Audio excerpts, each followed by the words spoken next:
श्रीमान जी यूं लगा जैसे तकलीफों को कुछ दवा मिल गई। आप आए तो बाहरों ने लुटाई खुशबू, आप आए तो बाहरों ने लुटाई खुशबू, फूल तो फूल थे कांटों से भी आई खुशबू। न कोई अरमान रखती हूँ न कोई फरमान करती हूँ, न कोई अरमान रखती हूँ न कोई फरमान करती हूँ, अत्र उपस्थित सर्वगण को मैं सत सत नमस्कार करती हूँ। तो अत्र संस्था અને કોલેજમાં સંયુક્ત ઉપક્રમે વકૃત્વ તાલીમ શિબિરની યોજના કરવામાં આવી હતી 3 દિવસની। હું અર્બુદ આર્ટ્સ કોલેજ લાખણીથી છું। મારું નામ ચૌધરી પવીબેન છે।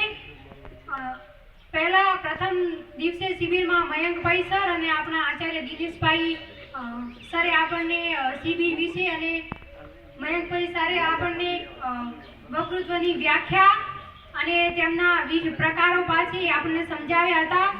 એમને કહ્યું હતું કે તમે ઘરથી બહાર નીકળશો તો કંઈક જાણવા મળશે અને અહીંથી તમે જોશો તો કંઈક લઈને જો। એ કહે છે કે मंजिल तो मिल ही जाएगी, मंजिल तो मिल ही जाएगी, भटकते भटकते ही सही, गुमराह तो वो है जो घर से निकले नहीं। ने साँजे અમે ગરબા અને રાસ કર્યા હતા અને સવારે અમને સચિનભાઈ પરમાર સાહેબે યોગા પણ કરાવ્યા હતા અને પછી અમે મધુબેને શિબિર લેક્ચર લીધો હતો જેમાં એમને કહ્યું હતું સ્ટેજ પાવર કેવો હોવો જોઈએ। ये कहे छे कि नजरों को बदलो तो नजारे बदल जाते हैं, नजरों को बदलो तो नजारे बदल जाते हैं, सोच को बदलो तो सितारे बदल जाते हैं, कश्तियां बदलने की जरूरत नहीं, दिशा को बदलो तो किनारे खुद ब खुद बदल जाते हैं। મધુભાઈને આપણને સ્ટેજ પાવર શીખવ્યું કે હું પહેલા કે ડરતી અને પછી સ્ટેજ ઉપર આવી એટલે મારો ડર જતો રહ્યો અને પછી આપણને પછી અમારી સંગીત ખુરશી રમાડવામાં આવી। એમાં રિંકાબેનનો પ્રથમ નંબર આવ્યો હતો।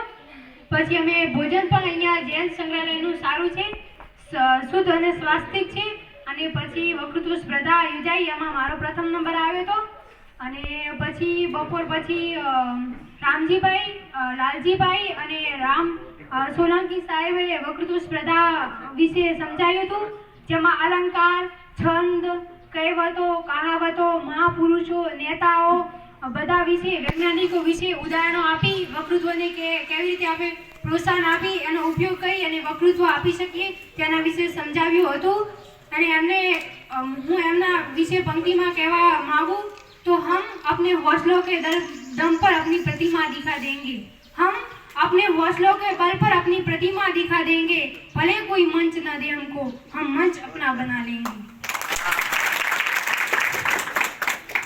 પછી ત્રીજા દિવસનું શિબિર હતી જેમાં અમે સવારે રેલી કાઢી હતી સ્વચ્છ ભારતની અને વૃક્ષો વાવો વરસાદ લાવો એ બધો હતો અને પછી અમે સફાઈ કામ પણ કર્યું હતું અને પછી અમારા ગૌરવભાઈ સરે અમને લેક્ચર આપ્યું હતું સ્ટેજ બાય સ્ટેજ કે આપણે કેવી રીતે બોડી લેંગ્વેજ, ભાષા, ઉચ્ચારણ એ બધું યુઝ કરી અને આપણે વકૃત્વ સ્ટેજ ઉપર કેવી રીતે આવી શકીએ એના વિશે આપણને સમજાવ્યું હતું। એમનો પણ ખૂબ ખૂબ ધન્યવાદ।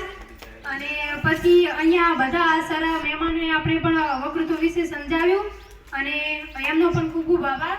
અને અમને અહીંયા ખાવા પીવાનું રહેવાનું બધી વ્યવસ્થા સારી મળી છે અને એટલે આ રૂડી ગામનું અને બધા સંસ્થા વતી જે સંકળાયેલા છે તેમને પણ ખૂબ ખૂબ આભાર અમારા વતી। અને અહીં છેલ્લે હું રૂડી ગામ વિશે એક પંક્તિ કહીને હું મારી વાણીને વિરામ આપીશ કે રૂડીનો રંગ અલગ છે, રૂડીનો રંગ અલગ છે, રૂડીનો રૂપ અલગ છે, રૂડીના ગામની રીત અલગ છે, અહીં સ્કૂલ, કોલેજ અને ભોજનાલયનો નજારો અલગ છે, રૂડ અમારા ઉપર